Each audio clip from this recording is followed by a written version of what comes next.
Bom, gente, tá todo mundo fazendo vários tipos de declaração a respeito do que nós temos acompanhado aí, da manifestação que se alastrou de uma maneira muito bacana por 90% dessa turba que tem saído aí na rua reivindicando essas questões, a questão da tarifa e tal, tirando aqueles 10%, como eu disse no texto, que estão arranhando a poesia desse protesto. O que eu gostaria de salientar, primordialmente, é que tudo isso ocorreu por conta do nosso sistema político. É muito importante a gente combater esse excesso, essa autonomia que as instituições têm. Dona Presidenta vai, assina um papel, é sancionado, tal, e aumenta a tarifa dos ônibus e coisa e tal. É logicamente que não deve se brigar somente por causa disso. Aqui nós moramos num bairro, que é um bairro provinciano de São Vicente, no Japuí, que faz o menor trajeto, um trajeto pequeno, onde a tarifa está R$ 4. Então, portanto, quem vai trabalhar vai e volta a pagar R$ 8. Os donos das empresas de transporte, como de outros setores empresariais, eles têm uma espécie assim de prerrogativa, eles gozam de uma prerrogativa muito estranha, baseados em índices para esses aumentos que realmente a gente não consegue entender. Não tem o mesmo processo de aceleração que o aumento de um reajuste salarial. O problema de tudo isso, das manifestações, o foco principal tem que ser a reforma política. A reforma política, porque essa mesma gente astuta na arte de enganar e com habilidade na arte de iludir, que fez manifestações nos anos 60. E aqui eu vou dar nomes, a democracia me permite isso, a Constituinte me permite isso. Seu José Dirceu, seu José Genuíno, seu Luiz Inácio Lula, dona Dilma, quem mais? E outras figuras que hoje estão na oligarquia do poder, misturado com pessoas que tiveram no outro extremo, que se chamava direita conservadora, né? Seu José Sarney, seu Paulo Salim Maluf, seu Collor, que é uma extensão genealógica de sua família, que no estado de Alagoas, que esposava esse princípio repressor na época dos anos 60. Então essa pororoca de ideologias, esse encontro de ideologias é muito esquisito nos dias de hoje. Vocês rasgaram o passado e estão escrevendo uma página obscura no futuro. Tudo que vocês fizeram não dá mais para se esconder atrás dessa capa de antigo revolucionário marxista, esquerdista, burguês, tal, com estilo de vida de tio Patinhas. É uma dicotomia das mais bizarras. Enquanto a gente não conseguir estabelecer regras, e a pressão tem que vir do povo, porque justamente as pessoas que estão lá nessas casas representativas não têm o menor interesse em querer mexer nisso, porque eles são os apaliguados, são eles que levam vantagem em cima disso. A reforma política, se fala muito de reforma tributária também, carga de impostos no Brasil, o impostômetro que vai lá em cima, e a gente já sabe, já está cansado de cantar essa música dos hospitais públicos, dos setores públicos,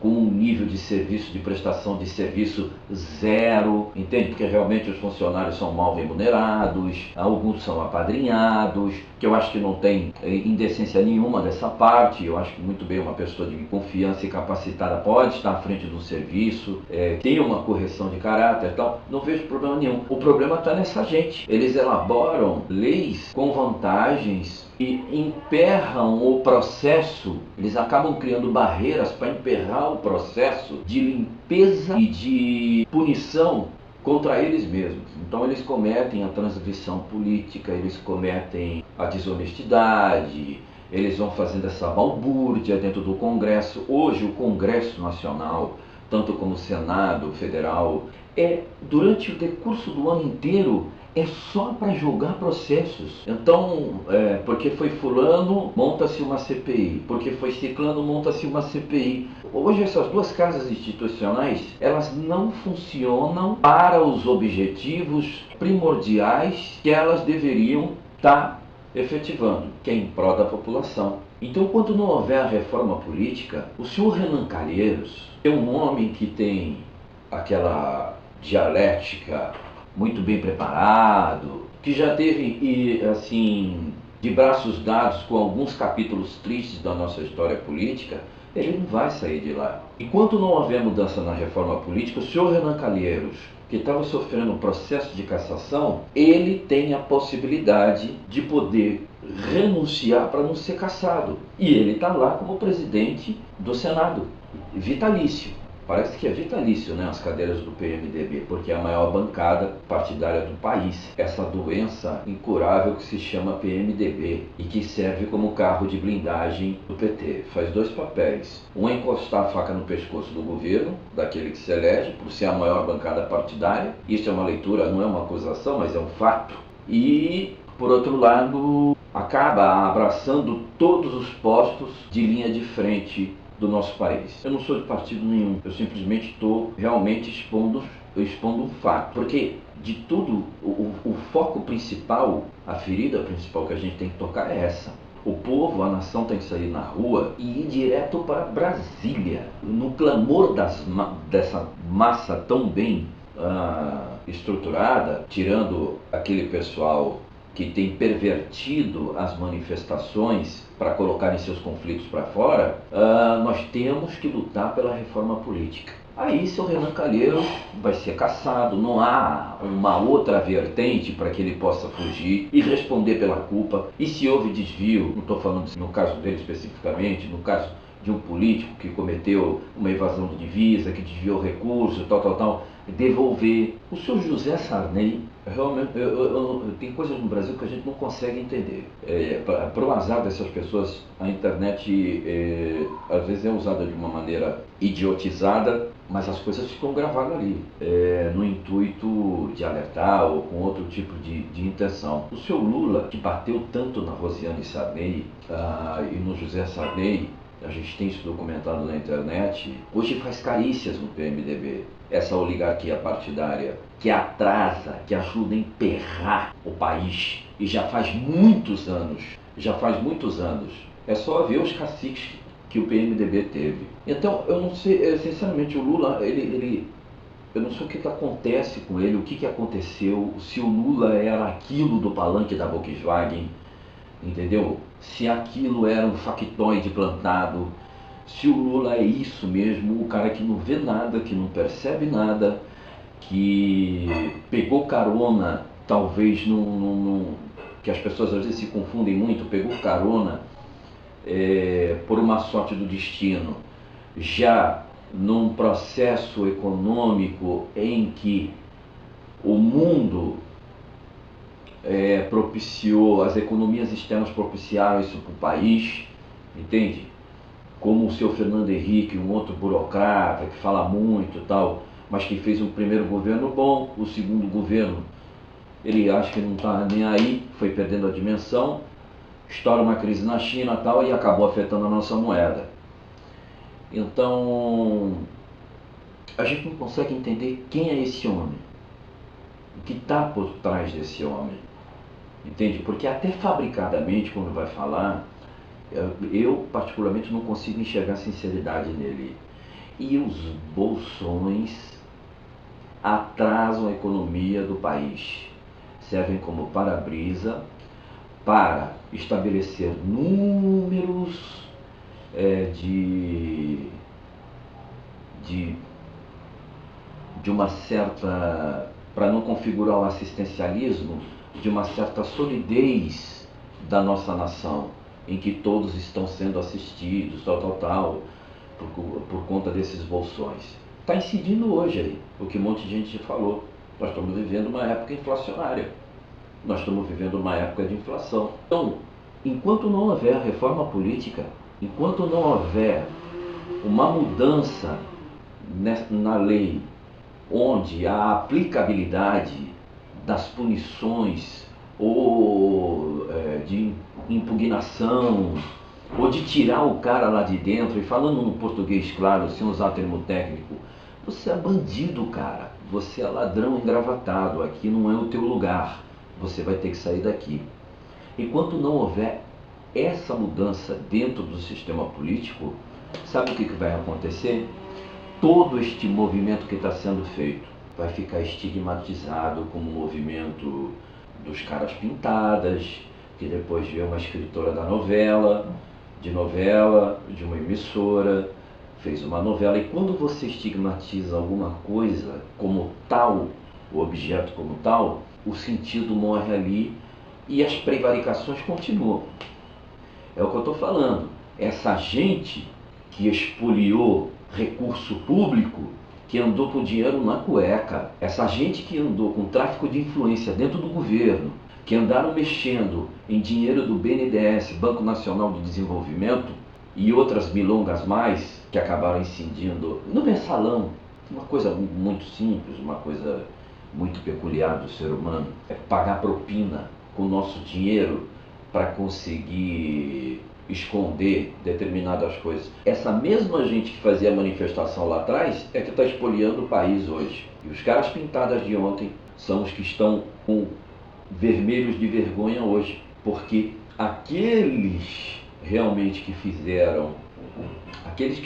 fizeram o movimento para tirar um insano e maluco presidente que foi colocado lá, que arregala os olhos, que faz aquela coisa peremptória de Coronel de Alagoas, que assusta só a nega dele, entende? Aquele foi tirado justamente pela turma que veio atrás, que depois foi se elegendo. Não foi cara pintada, não. Os caras pintadas foram uma massa simplesmente que jogaram fogo e aceleraram o processo. Não sei, segundo a gente escuta por aí, que havia interesses econômicos, porque o presidente maluco que mandou confiscar a poupança através de uma outra ministra do aparato governamental dele, ele talvez tivesse quebrado o acordo com alguém. Então é muito importante isso, gente. A gente tem que estar precavido. Nós temos que estar prevenido, porque essa gente é craque. Vamos aproveitar justamente já essa época, né? Vou usar um termo futebolístico. Essa gente é craque em ludibriar, entende? Eles vão vir amaciar essa violência toda, violência entre aspas, né? Essa pressão toda, e devem estar tentando elaborar algum discurso em que eles consigam fazer com que a razão da nação vire de cabeça para baixo, entende? Já devem estar fazendo prospecções de quem pode tirar vantagem disso ano que vem. Já tem vereador que se elegeu, olha a reforma política como é importante, já tem vereador que se elegeu, que nem vai esquentar a cadeira e que já vai sair deputado. Quer dizer, isso está errado, traiu o seu eleitorado, traiu as pessoas que confiaram nele como uma figura no poder legislativo.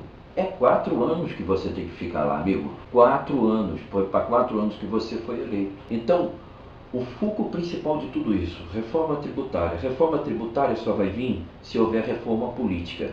Porque enquanto o lobo estiver fazendo lei, ele vai querer saber só de vampirizar o sangue dos carneiros, entende? E das ovelhas da floresta, que são as mentes incautas.